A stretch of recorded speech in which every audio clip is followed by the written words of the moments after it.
Desa Seruni, sebuah desa kecil di pinggiran kaki Gunung Salak, Jawa Barat. Dikelilingi oleh sawah, kebun kopi, dan bukit berkabut. Kehidupan sederhana, penuh gotong royong, dan hangat dalam tradisi. Siluet tubuh tokoh utama. Raka pemimpin tidak resmi, tangguh dan pekerja keras. Anak seorang petani kopi. Nino ceria dan cerdas, anak tukang kayu. Punya cita-cita jadi guru. Ami anak perempuan satu-satunya dalam kelompok. Anak penjual gorengan, cermat dan bijak. Jaya kuat dan pendiam, anak buruh angkut pasar. Dimas, penuh ide dan suka menggambar. Anak penjahit. Bayu pandai berbicara, bercita-cita jadi jurnalis. Anak pemilik warung kecil.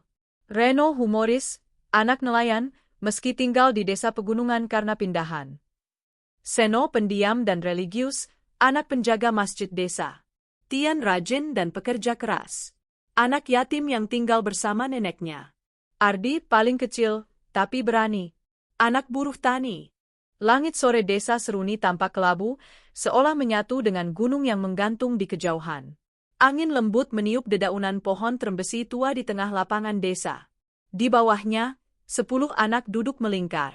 Usia mereka antara 10–13 tahun, namun wajah-wajah mereka sudah menunjukkan keteguhan yang jarang terlihat pada anak-anak seusia mereka.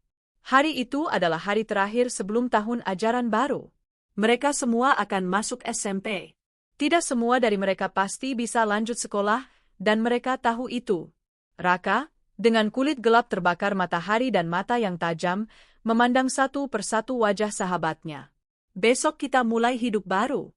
Tapi sebelum itu, ada satu hal, katanya. Ia menggenggam segenggam tanah di bawah pohon. Aku janji, kita semua, 10 orang ini, akan terus bersama. Apapun yang terjadi, kita berjuang buat keluarga kita masing-masing. Tapi kita gak ninggalin siapapun di belakang. Ami, yang sedang menganyam daun kelapa kering menjadi kipas kecil, menatap Raka dan tersenyum lembut. Dan suatu hari nanti, kita bakal bikin sesuatu yang bisa bantu semua orang di desa ini. Bukan cuma buat kita, tapi buat semua. Satu persatu mereka menaruh tangan di atas tanah yang digenggam Raka. Janji mereka dibuat tanpa sumpah megah. Cukup tanah, angin, dan niat di hati. Tapi di balik kesederhanaan itu, ada kekuatan yang luar biasa. 2 tahun kemudian, waktu berlalu cepat. Dari 10 anak itu, hanya 6 yang bisa lanjut sekolah ke SMP. Sisanya harus membantu orang tua mereka bekerja. Namun, meski waktu mereka terpisah-pisah, mereka selalu bertemu tiap Sabtu sore di bawah pohon trembesi itu. Seperti upacara sunyi yang tidak pernah terlewat. Raka kini membantu ayahnya di kebun kopi, tetapi diam-diam ia juga belajar tentang pemasaran online. Ia ingin suatu hari kopi desa mereka dikenal sampai kota. Nino membantu ayahnya membuat perabot kayu, tapi ia tidak berhenti membaca buku-buku bekas yang dibeli dari pasar loak. Ia bahkan mengajar anak-anak kecil membaca di masjid. Ami membantu ibunya berjualan gorengan di pasar, tetapi ia juga mulai mencatat keuangan dengan rapi. Ia ingin suatu hari punya warung besar yang menjual hasil bumi desa. Mereka semua memiliki mimpi, dan yang paling penting, mereka semua tetap berjalan bersama. Awal ujian. Pada akhir tahun itu, badai besar menghantam desa. Hujan turun 3 hari tanpa henti. Longsor menutup jalan utama. Warung milik orang tua Bayu hanyut terbawa air. Ayah Tian jatuh sakit dan harus dirawat, sementara hasil panen kopi ayah Raka membusuk di gudang karena tak bisa dikirim. Mereka berkumpul lagi di bawah pohon trembesi, kini tanpa senyum, tapi dengan mata yang semakin menyala. Kita harus buat sesuatu. Kita gak bisa nunggu bantuan terus, kata Raka. Aku bisa bikin desain brosur. Kita tawarkan bantuan bersih-bersih rumah warga sambil jual makanan ringan, ujar Dimas. Aku bantu bikin kata-katanya, sahut Bayu. Malam itu, mereka berjalan kaki ke rumah masing-masing. Dingin dan basah, tapi dada mereka hangat oleh semangat yang baru. Keesokan harinya, dimulailah babak baru perjuangan mereka. Bayu menulis slogan, Seruni bangkit, dari warga, untuk warga. Dimas menggambar brosur dengan gambar sederhana, 10 anak berdiri memegang alat kerja dan tersenyum. Mereka mencetak selebaran seadanya, menawarkannya dari rumah ke rumah. Mereka bantu membersihkan lumpur, mengangkat sisa barang, hingga menemani anak-anak kecil bermain agar orang tua bisa bekerja. Dan dari sana, perlahan tapi pasti, mereka mendapat kepercayaan. Di akhir minggu pertama, mereka duduk di bawah pohon trembesi lagi. Kini tidak hanya 10 orang. Anak-anak lain mulai bergabung. Orang tua mereka tersenyum lebih banyak. Kita belum bisa bantu semua. Tapi kita sudah mulai langkah pertama, kata Ami, menyeka peluh. Langit sore kembali kelabu, namun kali ini bukan muram. Di balik awan, ada cahaya yang menunggu muncul. Dan di tengah desa kecil di kaki gunung, 10 sahabat berdiri, bukan lagi sebagai anak-anak, tapi sebagai benih dari harapan yang sedang tumbuh. Langit sore desa Seruni tampak kelabu, seolah menyatu dengan gunung yang menggantung di kejauhan. Angin lembut meniup dedaunan pohon trembesi tua di tengah lapangan desa. Di bawahnya, 10 anak duduk melingkar. Usia mereka antara 10–13 tahun, namun wajah-wajah mereka sudah menunjukkan keteguhan yang jarang terlihat pada anak-anak seusia mereka. Hari itu adalah hari terakhir sebelum tahun ajaran baru. Mereka semua akan masuk SMP. Tidak semua dari mereka pasti bisa lanjut sekolah, dan mereka tahu itu. Raka, dengan kulit gelap terbakar matahari dan mata yang tajam, memandang satu persatu wajah sahabatnya. Besok kita mulai hidup baru. Tapi sebelum itu ada satu hal, katanya. Ia menggenggam segenggam tanah di bawah pohon. Aku janji, kita semua, 10 orang ini, akan terus bersama. Apapun yang terjadi, kita berjuang buat keluarga kita masing-masing. Tapi kita gak ninggalin siapapun di belakang. Ami, yang sedang menganyam daun kelapa kering menjadi kipas kecil, menatap Raka dan tersenyum lembut. Dan suatu hari nanti, kita bakal bikin sesuatu yang bisa bantu semua orang di desa ini. Bukan cuma buat kita, tapi buat semua. Satu persatu mereka menaruh tangan di atas tanah yang digenggam Raka. Janji mereka dibuat tanpa sumpah megah. Cukup tanah, angin, dan niat di hati. Tapi di balik kesederhanaan itu, ada kekuatan yang luar biasa. Tak ada yang tahu bahwa janji itu akan menjadi fondasi dari perjalanan panjang mereka, perjalanan yang akan menguji ikatan, mimpi, dan hati. Pohon trembesi itu menjadi saksi, diam tapi abadi, tempat setiap kesedihan akan kembali menjadi kekuatan. Ardi, yang paling muda dan paling mungil, memandang ke langit dan berkata lirih, "Aku mau bantu ibu. Aku nggak mau lihat dia nangis lagi." Dan seketika, suasana menjadi hening. Janji itu bukan sekadar kata. Itu adalah panggilan hati yang sama dari setiap anak di sana. 2 tahun kemudian, waktu berlalu cepat. Dari 10 anak itu, hanya 6 yang bisa lanjut sekolah ke SMP. Sisanya harus membantu orang tua mereka bekerja. Mereka yang sekolah pun harus pulang cepat untuk membantu pekerjaan rumah atau kebun. Namun, meski waktu mereka terpisah-pisah, mereka selalu bertemu tiap Sabtu sore di bawah pohon trembesi itu. Seperti upacara sunyi yang tidak pernah terlewat. Raka kini membantu ayahnya di kebun kopi, tetapi diam-diam ia juga belajar tentang pemasaran online. Ia ingin suatu hari kopi desa mereka dikenal sampai kota. Nino membantu ayahnya membuat perabot kayu, tapi ia tidak berhenti membaca buku-buku bekas yang dibeli dari pasar loak. Ia bahkan mengajar anak-anak kecil membaca di masjid. Ami membantu ibunya berjualan gorengan di pasar, tetapi ia juga mulai mencatat keuangan dengan rapi. Ia ingin suatu hari punya warung besar yang menjual hasil bumi desa. Jaya bekerja keras memikul karung beras di pasar bersama ayahnya, dan di malam hari ia belajar cara memperbaiki sepeda. Katanya, orang butuh roda buat jalan, kan? Aku pengen bantu biar mereka bisa jalan terus. Seno sering terlihat duduk di serambi masjid, membaca kitab kecil peninggalan kakeknya.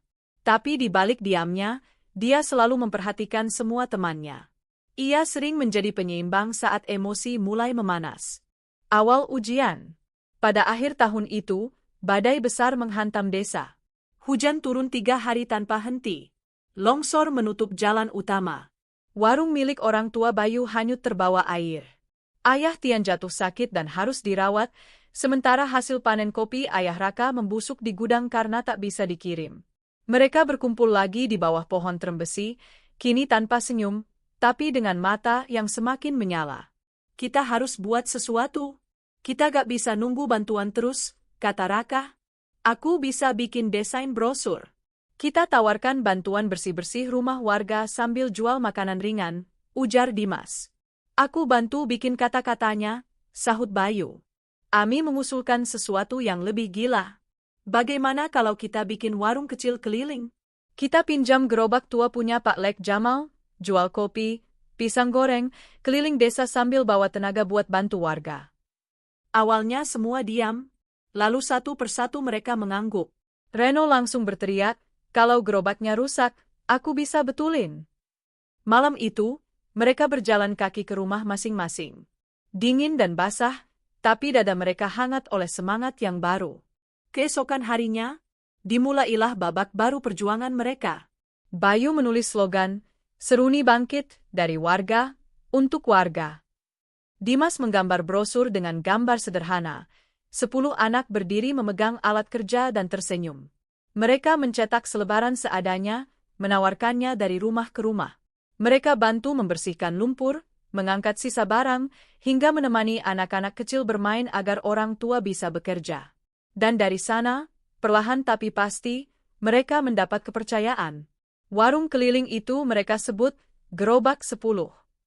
Tiap sore, satu dari mereka akan mendorongnya, 2 lainnya ikut menjajakan, sementara sisanya bergiliran membantu warga atau menyiapkan bahan dari rumah masing-masing. Suatu hari, seorang relawan dari kota mampir dan tertarik dengan cerita mereka. Ia memotret mereka dan membagikan kisah itu di media sosial. Tanpa disangka, kisah mereka menyebar. Di akhir minggu pertama, mereka duduk di bawah pohon trembesi lagi. Kini tidak hanya 10 orang. Anak-anak lain mulai bergabung. Orang tua mereka tersenyum lebih banyak. Kita belum bisa bantu semua, tapi kita sudah mulai langkah pertama, kata Ami, menyeka peluh. Langit sore kembali kelabu, namun kali ini bukan muram. Di balik awan, ada cahaya yang menunggu muncul. Dan di tengah desa kecil di kaki gunung, 10 sahabat berdiri, bukan lagi sebagai anak-anak, tapi sebagai benih dari harapan yang sedang tumbuh. Pohon trembesi itu tak lagi hanya saksi diam. Kini ia menjadi pusat harapan, tempat semua anak desa datang untuk percaya bahwa mereka juga bisa berjuang, seperti 10 orang sahabat itu. Dan jauh di sudut desa, seorang ibu tua berkata lirih pada cucunya. Dulu, yang bikin desa ini bangkit bukan orang kota, tapi anak-anak kecil itu. Langkah kedua, usaha kecil, mimpi besar. Hanya dalam waktu 2 bulan, Gerobak 10 bukan lagi sekadar gerobak dorong tua berisi gorengan dan termos kopi. Ia telah menjadi simbol harapan di desa Seruni. Warung keliling yang dirintis 10 sahabat itu kini menjual makanan ringan, sayuran, dan kerajinan tangan dari para ibu. Warga mulai mempercayakan hasil kebun dan kue rumahan mereka untuk dijual melalui gerobak yang setiap sore berkeliling desa, menyapa dengan ramah diiringi suara lonceng kecil yang digantung Dimas di depannya. Namun seiring dengan keberhasilan, datang pula beban baru. Kita sudah mulai untung. Tapi siapa yang ngatur uangnya? Tanya Ami pada pertemuan Sabtu sore itu, di bawah pohon trembesi. Ia sudah mulai lelah mengatur catatan, memasukkan uang, dan menyusun pembukuan tanpa bantuan. Biar aku bantu Ami, kata Nino cepat.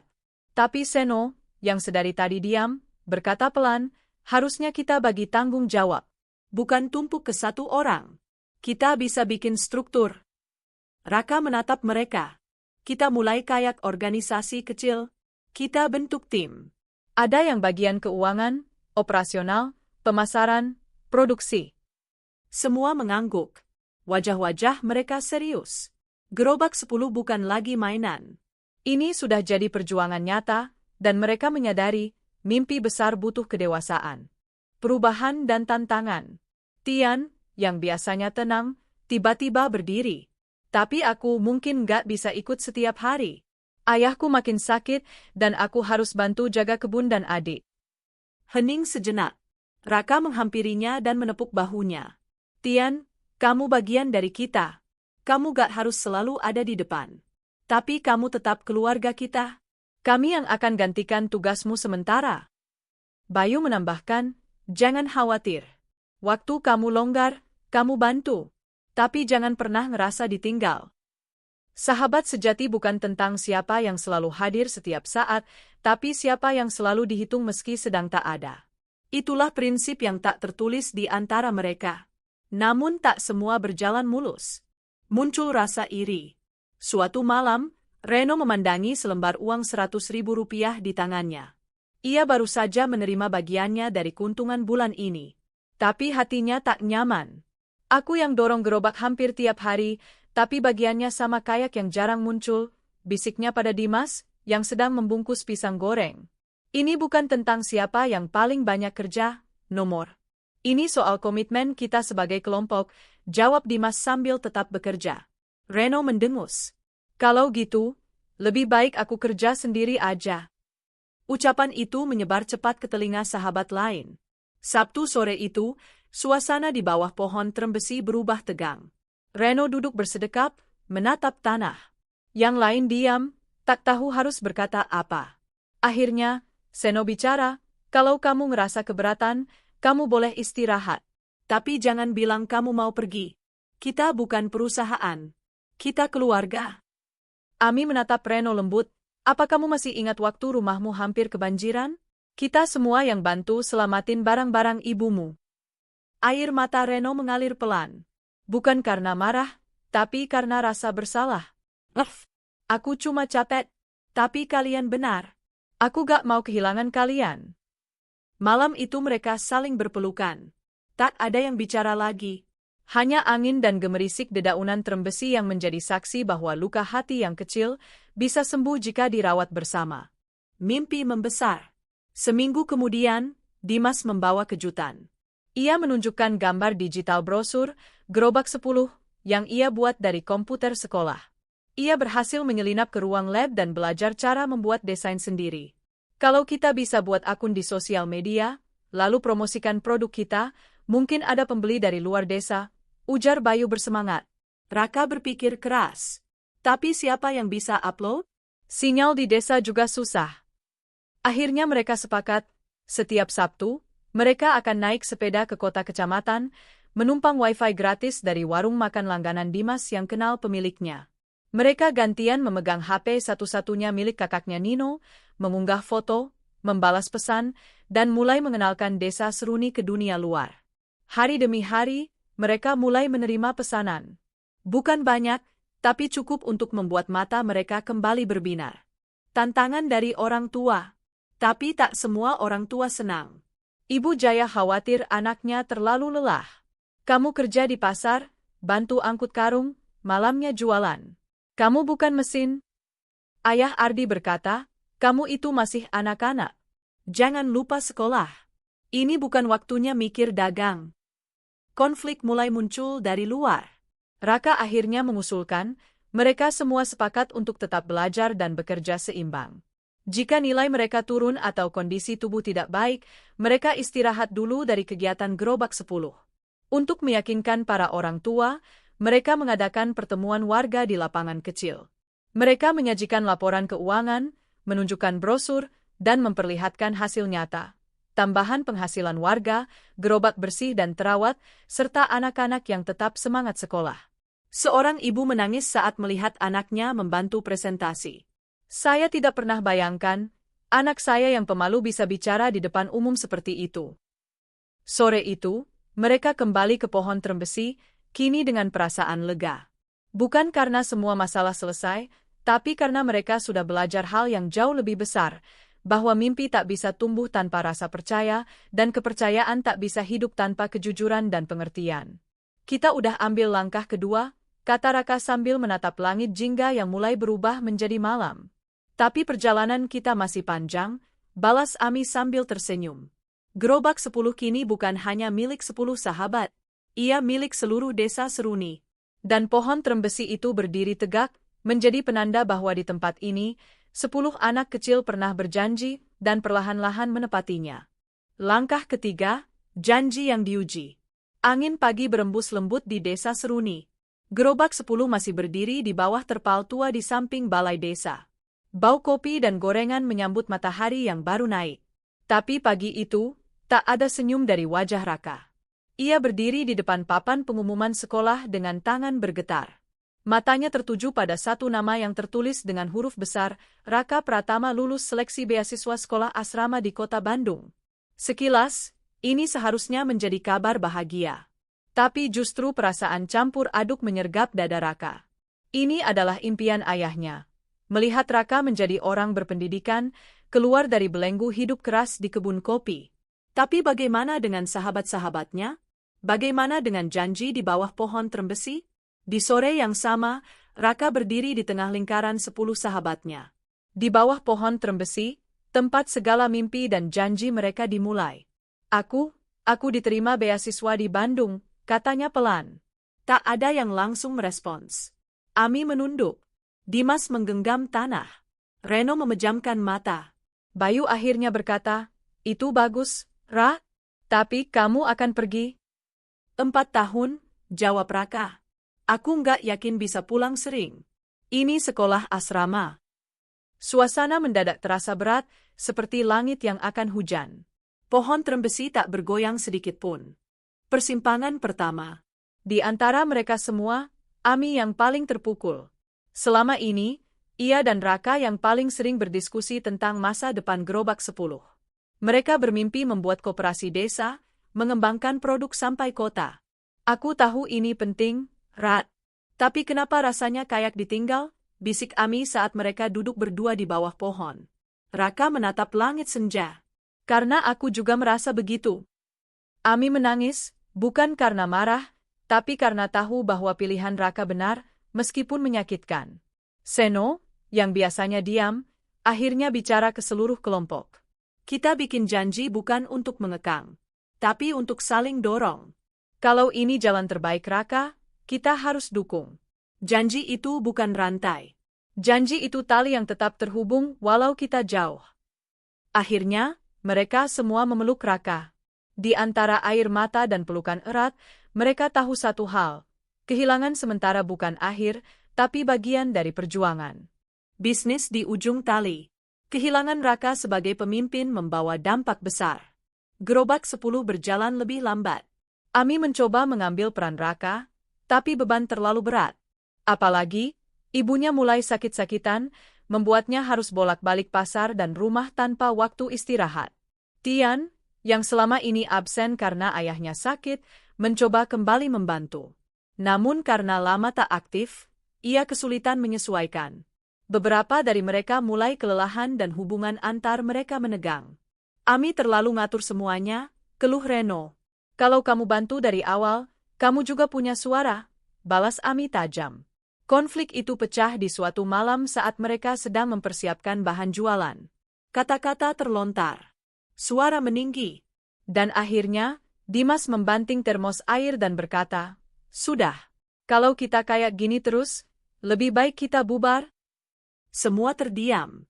Pohon trembesi terasa jauh. Gerobak terasa hampa.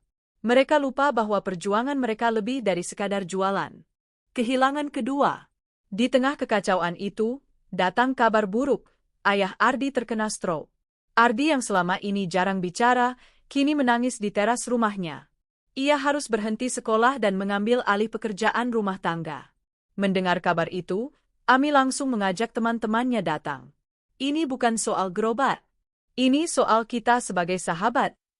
Mereka datang membawa makanan, membersihkan rumah, menjaga adik Ardi, dan menggalang donasi dari warga desa. Reno bahkan rela tak ikut jualan demi membantu mengurus ayah Ardi setiap sore. Di momen inilah, luka-luka sebelumnya mulai sembuh. Mereka mulai ingat bahwa mereka bukan kelompok bisnis, tapi sahabat yang punya janji untuk tidak meninggalkan siapapun. Surat dari Bandung. Beberapa minggu kemudian, datang surat dari Raka. Isinya ditulis tangan, sederhana, namun menyentuh. Aku tahu kalian sedang berjuang keras. Aku iri karena kalian tetap bersama, sementara aku belajar di tempat asing. Tapi aku juga percaya, kita sedang berjuang di jalan yang sama. Aku sedang menyusun proposal untuk membawa Gerobak 10 masuk program CSR dari perusahaan tempat sekolahku magang. Doakan ya. Kita belum selesai. Kita baru mulai. Surat itu dibacakan oleh Ami dengan suara bergetar. Di akhir surat, ada satu kalimat tebal. Janji kita tidak hilang. Janji kita hanya menjelma jadi bentuk baru. Di bawah pohon trembesi, kini mereka hanya bersembilan. Tapi tidak ada yang merasa kurang. Karena satu di antara mereka sedang memperjuangkan mimpi dari kejauhan. Gerobak 10 kembali berjalan, tidak sempurna, tapi lebih kuat. Hubungan mereka ditempa oleh kehilangan, perselisihan, dan pengorbanan. Malam itu, mereka berdiri bersama. Ardi, yang biasanya pendiam, berkata pelan, "Aku tahu sekarang kenapa kita tetap bersama. Bukan karena janji, tapi karena cinta." Dan untuk pertama kalinya dalam waktu lama, semua tertawa. Bukan karena lelucon, tapi karena mereka akhirnya menemukan kekuatan baru, bahwa sahabat sejati bukan yang selalu ada di dekat, tapi yang selalu hadir di hati. Langkah keempat, ketika rumah mulai runtuh.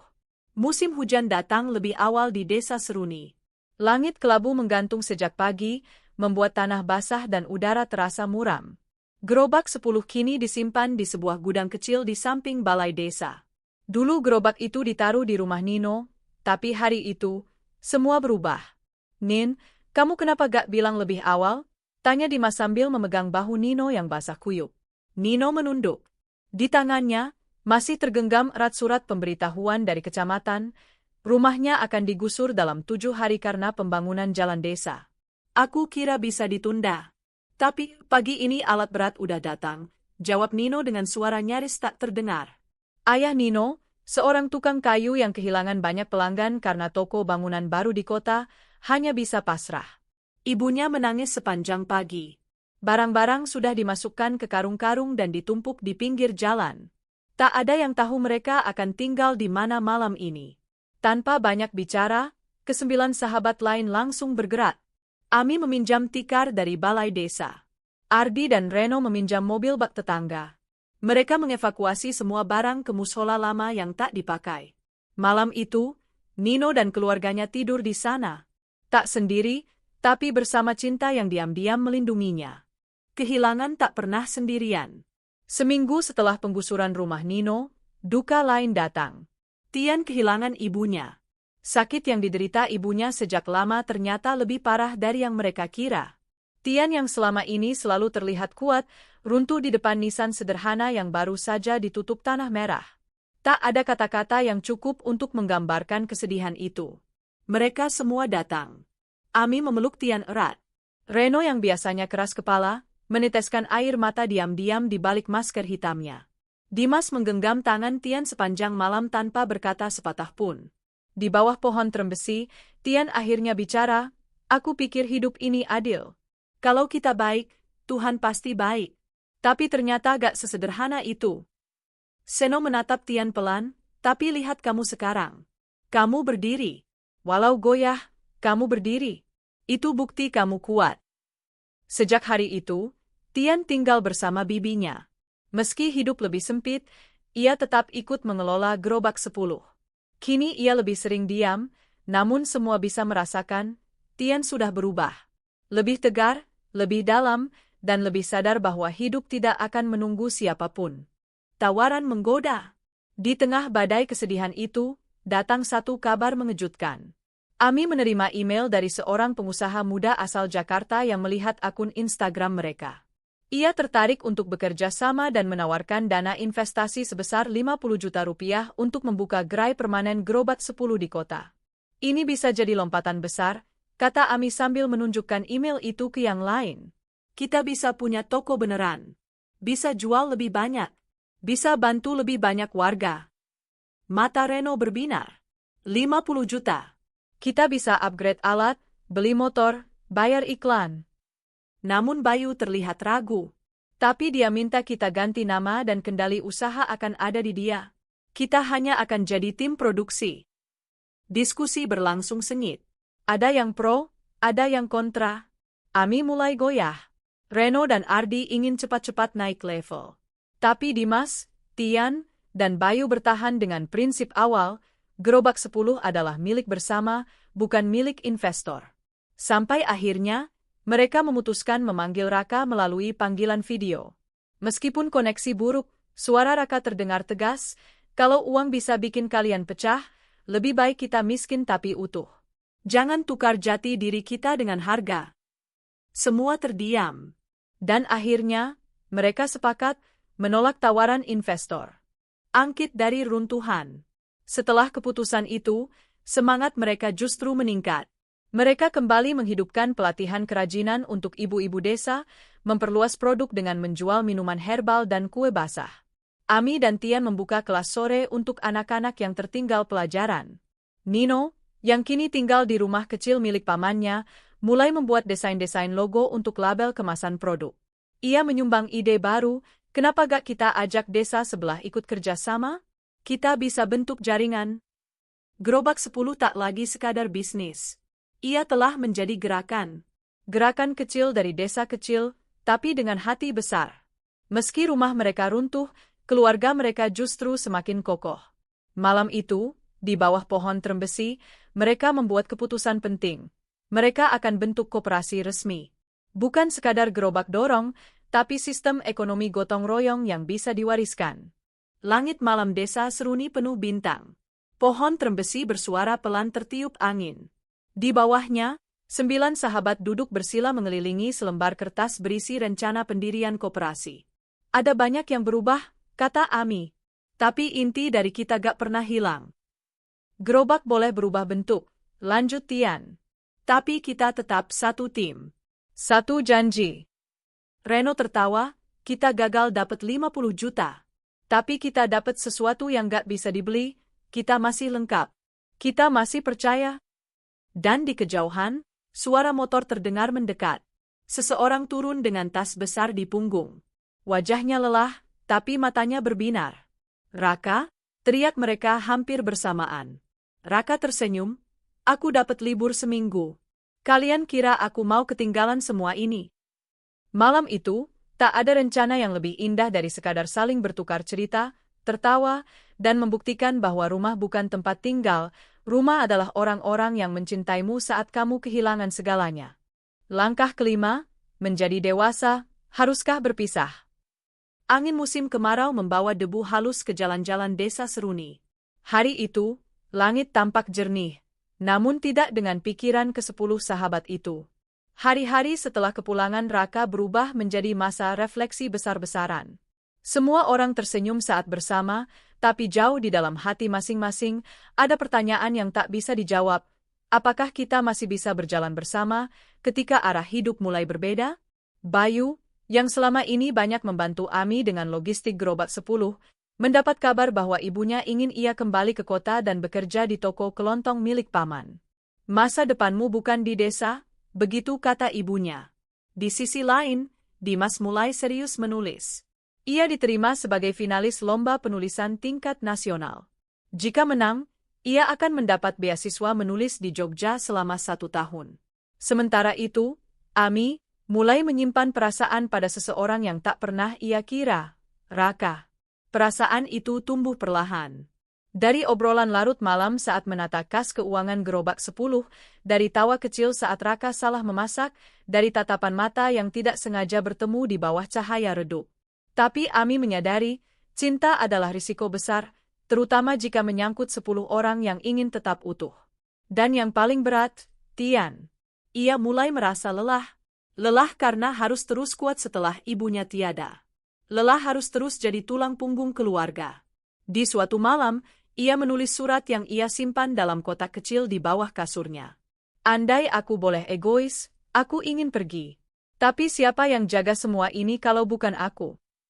Patah hati mimpi yang tak seiring. Pertemuan mingguan gerobak 10 berubah menjadi forum diskusi emosional. Reno ingin mulai ekspansi produk minuman ke pasar kota, Bayu ingin berhenti sementara untuk bantu keluarga, Dimas ingin ambil cuti untuk fokus menulis, Tian ingin vakum sejenak, dan Ami diam. Ia hanya mencatat dan mencatat, hingga akhirnya berkata, "Apa kalian semua mau berhenti?" Suara Ami gemetar, tapi bukan karena marah, melainkan karena takut kehilangan lagi. Raka melihat wajah Ami dengan tatapan dalam. Mungkin bukan berhenti, Mi.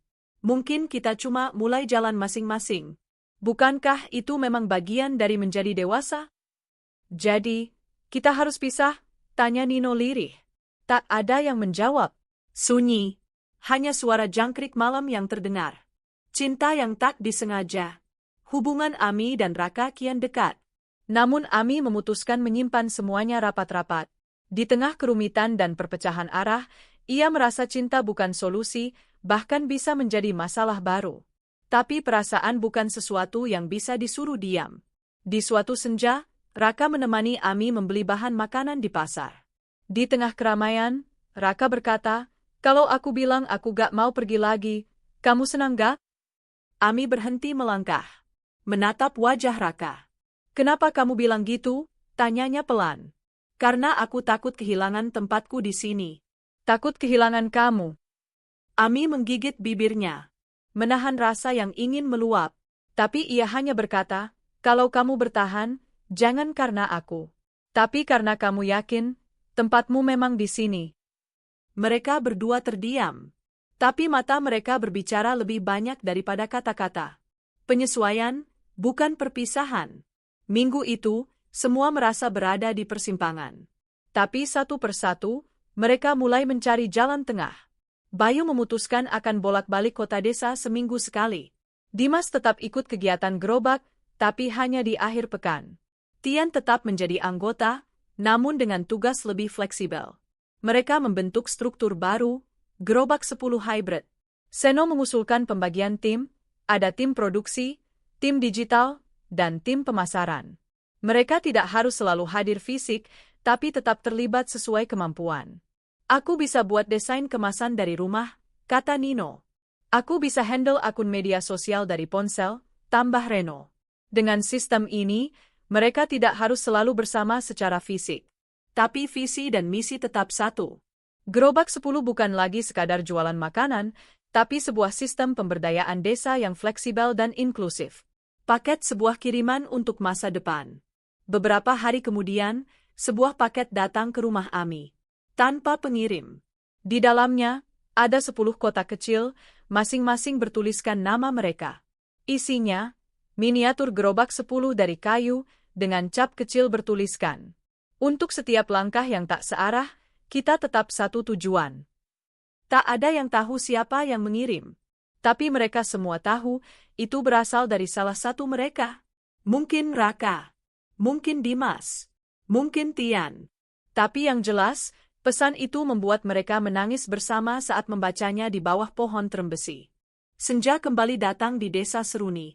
10 sahabat itu berkumpul, kali ini tanpa rapat, tanpa diskusi.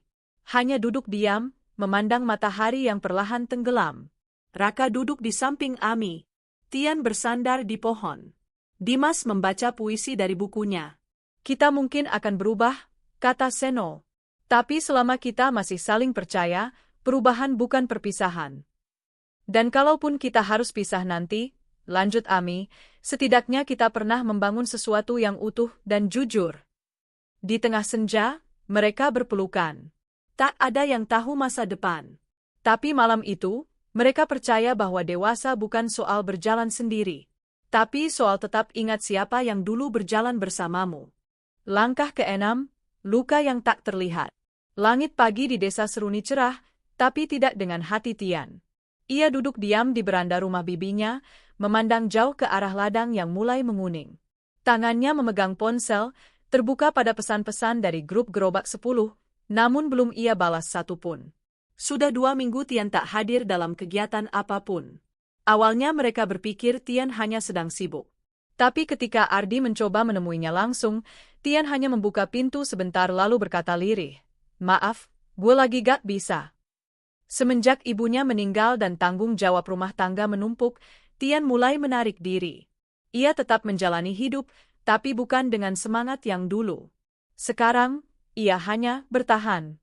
Pagi itu, ketika semua anggota berkumpul untuk rapat bulanan, Ami angkat bicara, "Aku rasa Tian sedang gak baik-baik aja. Kita harus serius perhatikan ini." Raka menatap langit-langit saung. "Kita selalu pikir selama Tian kelihatan kuat, dia memang kuat. Tapi mungkin justru dia paling lelah karena selalu jadi penyangga." Lilin luka tanpa bekas. Keesokan harinya, Reno dan Dimas nekat datang ke rumah Tian. Mereka memaksa masuk. Apa yang mereka temukan membuat dada mereka sesak. Tian duduk di lantai, di tengah ruangan gelap, dengan kertas-kertas bertuliskan kalimat acak. Di meja kecil, ada sisa makanan basi. Kamarnya berantakan. Tapi yang paling mengkhawatirkan adalah raut wajah Tian, pucat, kosong, seolah jiwanya tertinggal entah di mana. "Bro," bisik Dimas sambil mendekat. "Lo kenapa gak cerita?"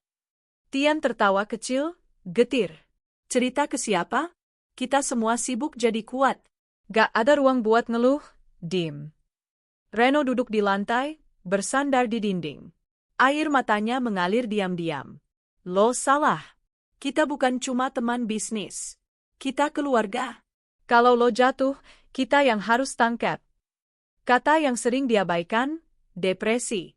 Hari itu juga, mereka membawa Tian ke puskesmas. Ami menyusul dengan Nino dan Bayu. Setelah pemeriksaan, dokter menyarankan Tian dirujuk ke psikolog di kota. Dia menunjukkan tanda-tanda depresi sedang menuju berat. "Ini serius." Ami gemetar. Kami gak tahu. Kami kira dia cuma capek biasa." Dokter menatap mereka dengan tenang. Banyak orang gak sadar pentingnya kesehatan mental. Tapi ketika seseorang mulai kehilangan minat pada hal-hal yang dulu ia cintai, menarik diri, dan merasa kosong, itu bukan sekadar sedih biasa. Itu luka yang gak kelihatan. Gerobak 10 sepakat, mereka akan bantu Tian menjalani perawatan. Mereka membuka donasi diam-diam di kalangan warga dan pembeli loyal. Dimas bahkan menulis esai berjudul, "Sahabatku, Luka yang Tak Terlihat," dan memenangi lomba, dan seluruh hadiah ia sumbangkan untuk biaya terapi Tian. Bolam listrik gerobak sehat, inisiatif baru. Dari krisis ini, lahirlah sesuatu yang baru, gerobak sehat. Inisiatif sosial untuk memberi ruang aman bagi anak muda desa berbicara soal kesehatan mental. Ami dan Ardi merancang program sederhana, sesi diskusi mingguan, journaling, dan kelas yoga ringan. "Kita gak bisa biarkan ada Tian-Tian lain yang merasa sendiri," kata Ami saat peluncuran pertama program. Meski awalnya hanya diikuti 5 orang, perlahan jumlah peserta bertambah. Banyak remaja desa ternyata menyimpan beban sendiri, dipaksa nikah muda, beban ekonomi keluarga, hingga kekerasan verbal dari orang tua. Gerobak sehat menjadi ruang di mana tangis tak lagi dianggap lemah, dan pelukan jadi obat yang sah. Seno berkata, "Dulu kita cuma jual makanan. Sekarang kita kasih harapan." Matahari dengan awan kecil cahaya dari kegelapan. Tian menjalani terapi selama 2 bulan. Ia mulai rutin menulis jurnal, dibantu Ami yang membimbing lewat metode menulis reflektif. Perlahan, Tian mulai bisa tertawa lagi, walau belum sering. Tapi yang paling penting, ia kini tahu, ia tak sendiri. Pada hari ulang tahun Tian yang ke-20, ke-9 sahabat lainnya datang ke rumahnya. Mereka membawa kue, gitar, dan sepucuk surat berisi tulisan tangan masing-masing. "Kalau kamu jatuh lagi, jatuhlah di tangan kami. Karena tangan kami siap menampung, bukan menilai." Tian membaca surat itu dengan tangan gemetar.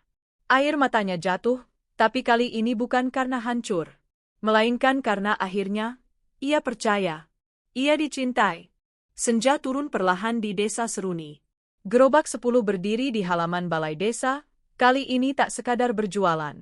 Mereka membagikan selebaran, Hari Kesehatan Mental Nasional, membagikan teh jahe gratis, dan menyisipkan stiker kecil di setiap bungkus makanan. "Gak apa-apa kalau kamu gak baik-baik aja. Kami ada."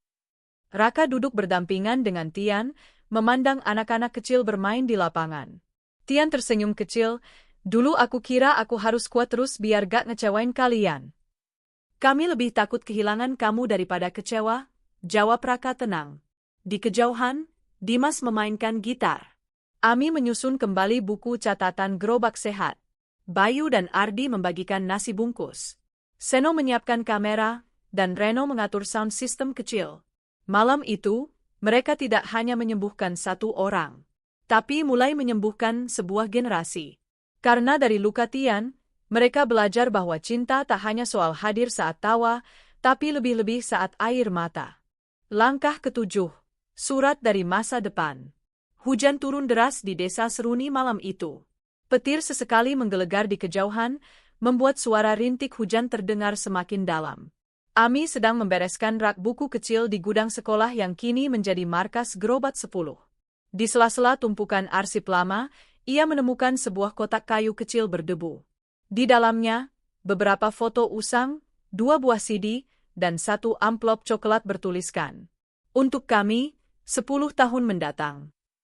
Ami duduk diam, jantungnya berdebar. Tangannya gemetar saat membuka surat itu. Isinya tulisan tangan, familiar, namun tak sepenuhnya ia kenali. Kalau kalian membaca ini, berarti kalian masih bersama. Atau setidaknya, salah satu dari kalian masih percaya. Kami anak-anak kelas 6B tahun 2015 punya mimpi membangun sesuatu bersama. Namanya dulu bukan Gerobak 10, tapi Warung Impian. Kami pernah mulai, tapi waktu, hidup, dan orang dewasa memisahkan kami. Tapi jika kalian di masa depan melanjutkan, kalian bukan hanya teman, kalian penebus mimpi. Ami menahan napas. Ia membaca ulang surat itu, lalu berlari menembus hujan. Malam itu, ia memanggil semua anggota Gerobak 10 ke markas. Mereka berkumpul basah kuyup, tanpa tahu apa yang sedang terjadi. Sampai Ami membacakan isi surat itu. Gulungan mimpi yang tertimbun. Surat itu bukan sekadar nostalgia. Ia menjadi jembatan antara masa lalu dan sekarang. Dimas, yang pernah sekolah dasar di desa itu, memejamkan mata. Aku ingat, Warung Impian. Aku dulu ikut bikin logonya. Reno mengangguk pelan. Dan aku dulu bawa pisang goreng dari rumah buat dijual di acara 17-an. Ternyata hampir semua dari mereka pernah terlibat dalam mimpi masa kecil itu. Tapi waktu membawa mereka ke arah berbeda, hingga tak sadar bahwa Gerobak 10 sebenarnya adalah kelanjutan tak sadar dari benih yang pernah ditanam bertahun lalu. Berarti tanpa sadar, kita cuma melanjutkan apa yang udah kita mulai dari dulu, kata Ardi perlahan. Takdir, ujar Seno singkat, menatap surat yang kini terletak di atas meja. Surat cinta sebuah tugas baru. Di dalam kotak, Ami juga menemukan selembar blueprint kasar, sketsa warung kecil, dengan coretan tangan anak-anak berisi menu sederhana, sistem giliran piket, dan 1 kalimat besar di atasnya. Semua boleh makan. Kalau gak punya uang, bayar pakai senyum. Kalimat itu membuat mereka semua hening. Tertawa kecil, tapi juga terenyuh. Raka memandang blueprint itu lama. Gimana kalau kita hidupkan ini? Tapi bukan cuma warung, melainkan satu tempat belajar, makan, dan berbagi. Gerobak 1020, goda Nino. Bukan, jawab Ami. Gerobak masa depan. Mereka semua menyepakati hal itu. Kini, arah perjuangan mereka mendapat lapisan baru. Mereka bukan hanya membantu ekonomi keluarga, bukan hanya mengangkat nama desa, tapi sedang menjahit kembali sejarah kecil yang sempat robek. Palu dan kunci pas awal yang baru, tapi lama. Minggu berikutnya, mereka mulai membangun ulang Warung Impian di pojok balai desa. Warung itu akan jadi tempat sarapan gratis bagi siswa SD, jadi tempat mengaji sore hari, dan malamnya jadi ruang diskusi anak muda desa. Bayu mengatur logistik dan donasi bahan makanan. Dimas mengubah blueprint masa lalu jadi desain digital profesional. Raka dan Tian membangun fisiknya dari kayu daur ulang. Ami dan Ardi menghubungi kepala desa untuk legalitas dan dukungan sosial. Tiba saat peluncuran, mereka menempelkan papan nama di depan warung itu. Warung Impian, dulu mimpi, kini nyata. Anak-anak SD datang berlarian. Seorang ibu memeluk Ami, menangis karena anaknya bisa sarapan gratis. Seseorang menyumbang rak buku. Ada warga yang tanpa diminta mengantarkan kompor gas. Di tengah semua itu, Ami menatap surat tua itu yang kini dibingkai di dinding warung. Mimpi yang tulus, walau tertunda, akan menemukan jalannya sendiri. Paket kiriman dari masa lalu. Malam itu, Ami mendapat pesan dari nomor asing. Ia ragu membukanya. Namun saat dibuka, isinya adalah suara rekaman. Suara anak-anak, terekam dari CD lama di kotak surat itu. Kami percaya, kalau satu dari kami kuat, yang lain akan ikut kuat. Kalau nanti kami besar, jangan lupa warung ini. Jangan lupa impian ini. Jangan lupa bahwa dulu, kita sahabat. Ami menangis saat memutar rekaman itu di markas. Yang lain ikut datang. Mereka duduk diam, dikelilingi cahaya temaram, mendengarkan suara masa kecil mereka sendiri, penuh tawa, mimpi, dan ketulusan yang belum dicemari dunia. Tian berkata pelan, "Kita bukan lagi sekadar sahabat. Kita adalah penjaga mimpi." Warung impian kini bukan sekadar tempat makan. Ia menjadi pusat nilai. Tempat anak-anak bercita-cita, tempat remaja berkarya, tempat orang dewasa belajar kembali bermimpi. Dan di tengah semua itu, 10 sahabat itu terus berjalan. Mereka mungkin akan berbeda arah suatu hari nanti. Tapi mereka tahu, sejarah telah mengikat mereka lebih dari sekadar kebetulan. Mereka bukan dibentuk oleh momen, tapi oleh garis panjang bernama takdir. Di dinding belakang warung, mereka tulis sebuah kalimat. Kami pernah berjanji. Dan kami menepatinya. Langit malam desa Seruni dipenuhi bintang. Dan untuk pertama kalinya, mereka sadar, masa depan bukan tujuan, tapi jembatan dari masa lalu yang belum selesai. Langkah ke-8, ketika cinta memuji janji. Pagi hari di desa Seruni begitu lembut. Embun masih menggantung di dedaunan ketika Raka menyelesaikan lukisan mural di dinding belakang warung impian. Di tengah warna-warna cerah itu, ia menulis satu kalimat dengan kuas kecil. Segalanya bisa berubah, tapi janji harus dijaga. Di kejauhan, Ami datang membawa 2 cangkir kopi dari rumah ibunya. Ia tersenyum kecil saat melihat Raka yang sibuk menghapus noda cat dari tangannya. Sudah hampir 2 bulan mereka menghabiskan banyak waktu berdua, entah itu menyusun program gerobak sehat, merapikan arsip warung, atau sekadar duduk membahas buku yang mereka baca bersama. Hubungan mereka perlahan tumbuh, seperti akar yang mencari air di antara bebatuan. Tak direncanakan, tak diumumkan, tapi terasa. Namun, hal yang tumbuh diam-diam bisa berubah menjadi badai diam-diam pula. Dan di balik kebersamaan yang manis, sesuatu mulai retak di antara 10 sahabat itu. Awan dengan topan 2 cemburu, konflik, dan keheningan. Seno, yang selama ini dikenal pendiam tapi penuh perhatian, mulai menjauh dari kegiatan. Ia sering datang terlambat, kadang pulang lebih dulu. Tak ada yang bertanya langsung, kecuali Nino yang curiga. Ada yang berubah, gumam Nino pada Dimas saat rapat malam. Lo ngerasa gak? Dimas mengangguk. Seno kelihatan kecewa. Kayak ada yang dia tahan. Dan malam itu, dugaan mereka terbukti. Seno akhirnya bicara. Di tengah forum terbuka, dengan suara serak ia berkata, "Gue gak masalah Ami dan Raka deket. Tapi kenapa sekarang warung ini kayak milik mereka berdua? Kita mulai ini bareng. Tapi sekarang semua keputusan kayak udah ditentukan sebelum kita datang." Suasana hening. Raka menatap Seno. Ami menunduk. "Aku gak pernah niat buat ambil alih," kata Ami lirih. "Aku pikir kita cuma lagi nyaman kerja bareng." Patah hati antara cinta dan persahabatan. Malam itu menjadi titik balik. Raka dan Ami bicara serius. "Mungkin kita terlalu cepat," ujar Raka. "Mungkin apa yang kita rasakan harus kita simpan dulu, demi yang lebih besar." Ami menatap Raka lama. "Kita bisa mengatur perasaan, Rak. Tapi gak bisa mengatur cara orang menilai." Mereka sepakat untuk memberi jarak. Tapi bukan hanya itu. Mereka juga menyusun ulang sistem kerja. Semua keputusan kembali kolektif, setiap program harus diajukan lewat forum bersama. Tidak ada lagi 2 kepala, hanya 10 tangan yang bekerja bersama. Namun hati bukan benda yang bisa sepenuhnya diatur. Dan ketika cinta tumbuh di ruang sempit yang disebut idealisme, yang tersisa adalah pilihan-pilihan berat. Haruskah mereka memilih perasaan atau janji lama mereka? Jabat tangan momen kejujuran. Beberapa hari setelah konflik terbuka itu, Dimas mengusulkan acara Malam Curhat Gerobak. Mereka berkumpul di balai desa, dalam lingkaran kecil, tanpa ponsel, tanpa formalitas. Satu demi satu mereka berbicara tentang kecemasan, kebanggaan, dan luka-luka kecil yang belum sempat sembuh. Ketika giliran Ami tiba, ia menangis. "Aku gak tahu harus bagaimana ketika rasa sayang jadi ancaman. Aku gak pernah mau itu jadi beban untuk kalian." Raka menggenggam tangannya, lalu melepas perlahan. Kita semua berjuang demi hal yang sama. Kalau perasaan kita harus ditahan demi itu, gue rela.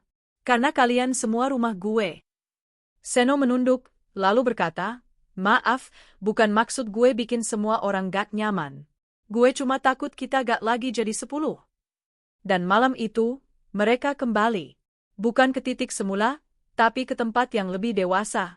Tempat di mana kejujuran lebih penting dari gengsi, dan cinta tidak harus memiliki untuk bisa melindungi. Matahari terbit di atas gunung cinta yang tidak diucapkan. Sejak malam itu, Ami dan Raka menjaga jarak yang sehat. Mereka tetap bekerja sama, tetap tertawa, tapi dalam porsi yang lebih adil.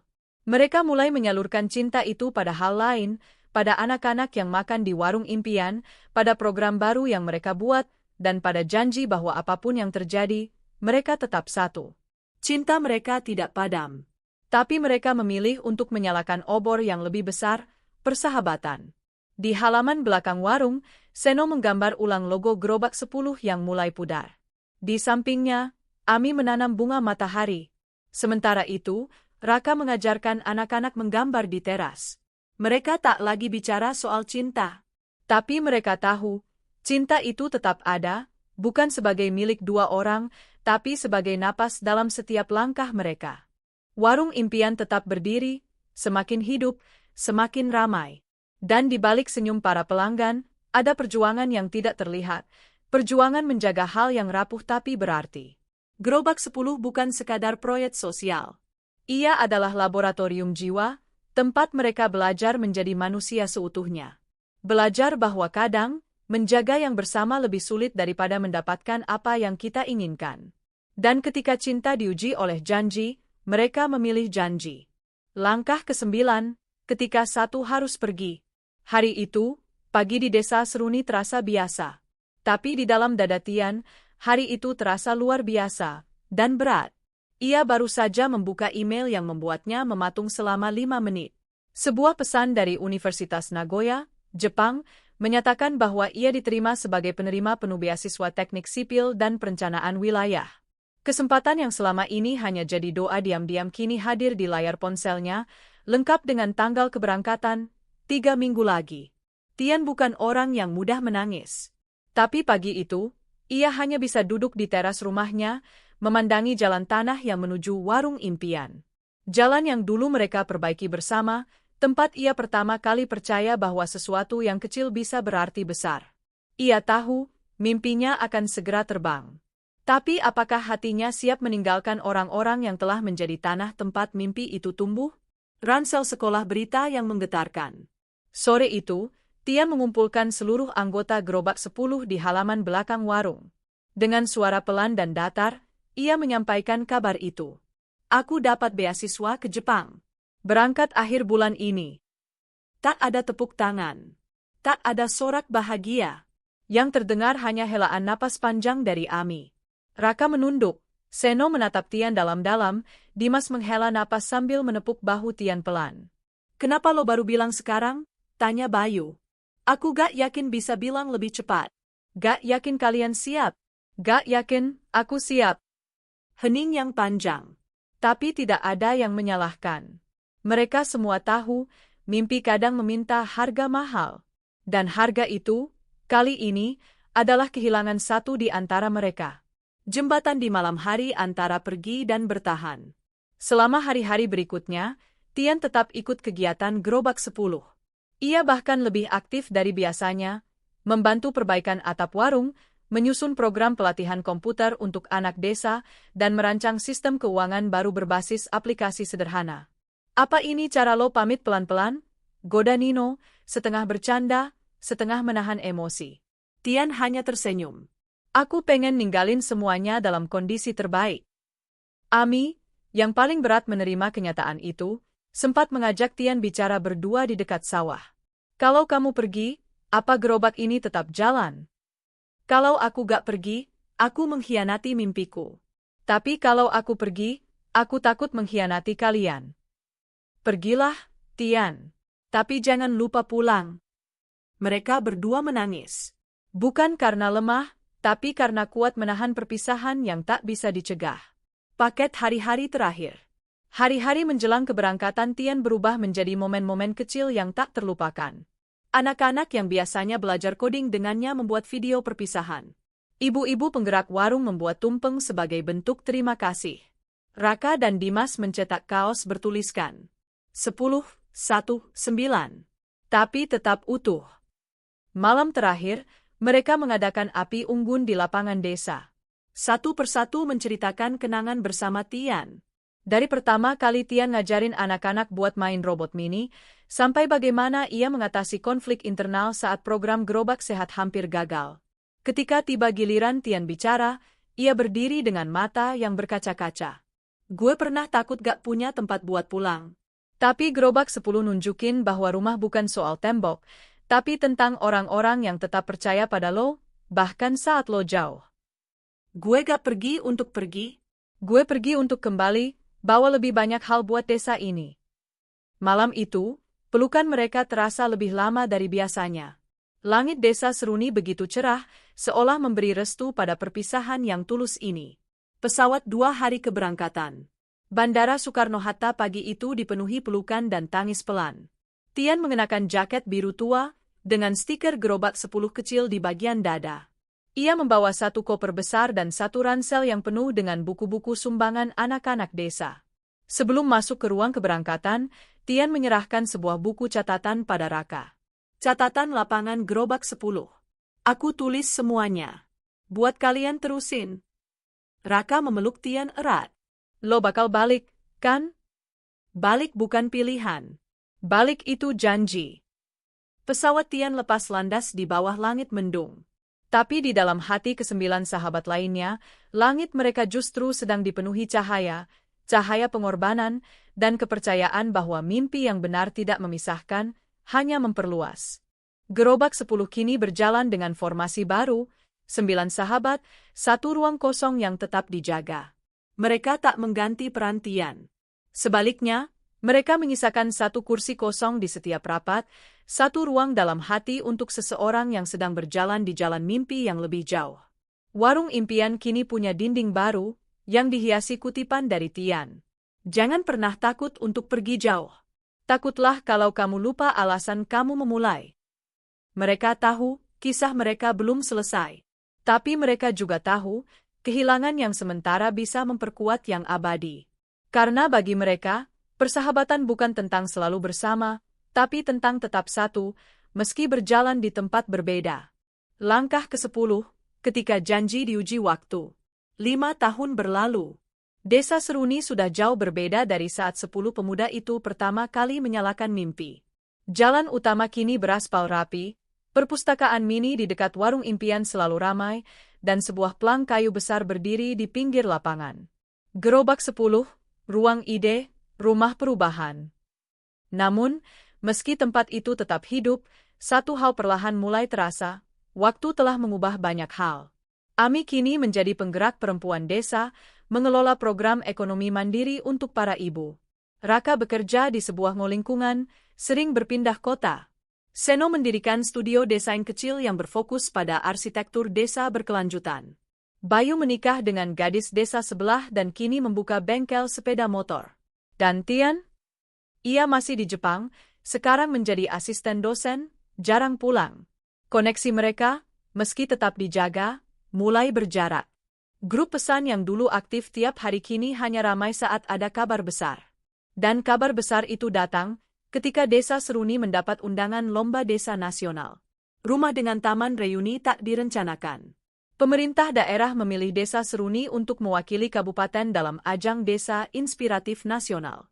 Salah satu syaratnya, memperlihatkan dampak inisiatif sosial berbasis komunitas. Gerobak 10, tentu saja, jadi ikon utama. Ami, yang dipercaya jadi koordinator presentasi desa, merasa ini bukan bisa ditangani sendiri.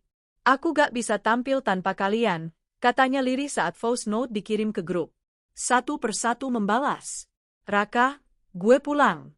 Gimanapun caranya. Dimas, izin kerja udah masuk. Seno, laptop siap. Slide presentasi gue handle. Bayu, bikin kopi dulu baru kerja ya, bos. Tapi tak ada kabar dari Tian. Hingga sehari sebelum presentasi, saat semua berkumpul di halaman warung, sebuah mobil rental berhenti. Dari dalamnya, Tian turun dengan ransel punggung dan wajah lelah. Masih ada kopi pagi di warung, ga? Mikrofon hari penentuan. Hari presentasi datang. Aula desa dihias sederhana tapi penuh kesan. Di tengah panggung, 10 kursi diletakkan melingkar, sebuah simbol bahwa proyek ini tidak pernah tentang satu orang. Satu persatu dari mereka berbicara tentang awal yang penuh idealisme, tentang konflik, kehilangan, cinta yang tumbuh dan diuji, tentang harapan yang dibangun dari apa yang mereka punya, waktu, tenaga, dan kepercayaan. Tian berbicara terakhir. Waktu memang bisa memisahkan kita. Tapi kalau niat kita tetap sama, waktu juga yang akan menyatukan. Kami bukan pejuang besar. Kami cuma anak-anak muda yang gak tahan lihat ketidakadilan terus dibiarkan. Kami mulai dari gerobak kecil. Sekarang, semoga bisa jadi gerakan yang lebih besar. Tepuk tangan meriah. Tangis pun tak tertahan. Pembibitan setelah semua ini. Setelah presentasi selesai dan desa mereka dinyatakan juara 1 nasional, semua kembali ke rutinitas masing-masing. Tapi ada yang berbeda. Semacam semangat baru tumbuh. Mereka sepakat untuk mengubah warung impian menjadi pusat pelatihan berbasis komunitas, tempat belajar coding, pelatihan pertanian hidroponik, mentoring kewirausahaan lokal, bahkan ruang diskusi remaja. Semua dengan nama baru. Rumah 10. Mereka tahu, mereka tak bisa selalu bersama. Tapi mereka bisa membuat sesuatu yang tetap hidup, bahkan ketika mereka tak di sana. Raka kembali ke Jakarta, tapi kini rutin mengisi pelatihan daring. Ami mulai menulis buku tentang pemberdayaan desa. Tian mendirikan organisasi pertukaran pelajar Indonesia-Jepang dengan Desa Seruni sebagai titik awal. Dimas dan Bayu memimpin regenerasi Gerobak 10 dengan anak-anak muda desa. Dan setiap tahun, di tanggal yang sama dengan berdirinya warung itu, mereka semua pulang. Tak peduli sejauh apa mereka melangkah. Lilin 2 janji yang tak pernah mati.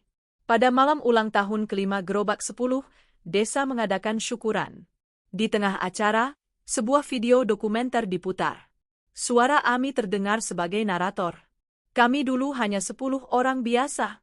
Tapi karena saling percaya, kami jadi luar biasa. Dan meskipun waktu terus berjalan, kami tetap satu dalam hal yang tak bisa dibagi, dalam janji yang kami buat waktu itu, membangun tanpa menunggu sempurna. Sebuah lilin diletakkan di tengah meja bundar.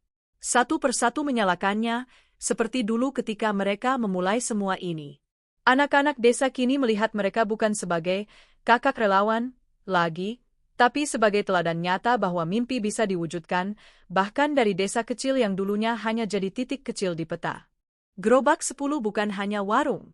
Ia adalah bukti bahwa perubahan bisa dimulai dari gerakan kecil, dari niat yang jujur, dan dari hati yang tidak pernah lelah percaya. 10 anak muda. 10 latar berbeda. Tapi satu mimpi, membangun sesuatu yang bisa bertahan lebih lama dari usia mereka. Dan kini, mimpi itu sudah punya akar. Sudah punya nama. Dan sudah punya warisan. Langkah 10 telah selesai. Tapi langkah mereka belum berakhir.